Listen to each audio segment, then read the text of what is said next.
মিয়ানমারের সাবেক প্রধানমন্ত্রী বেগম খালেদা জিয়া অসুস্থ হয়ে রাজধানীর একটি হাসপাতালে চিকিৎসাধীন। এতে উদ্বেগ উৎকণ্ঠায় প্রবাসের নেতাকর্মী সহ দেশের মানুষ।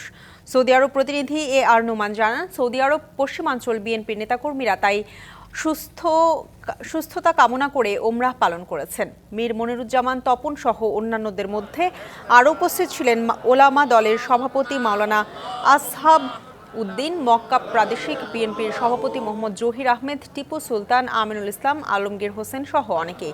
অঙ্গ সহযোগী সংগঠনের নেতাকর্মীরা এ সময় উপস্থিত ছিলেন। ২৪-এর ছাত্র জনতার আন্দোলনের তৎকালীন সরকার পতনের পর বেগম খালেদা জিয়ার কারা মুক্তি মেলে।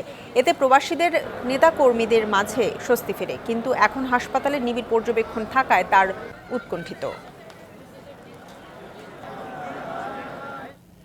নতুন এবং ফিরে আসা গ্রাহকদের জন্য নগদে চলছে ক্যাশব্যাক সহ প্রতিদিন হাজারো উপহার জেতার সুযোগ। হবে আশা আর ফেরা, সারপ্রাইজ সেরা।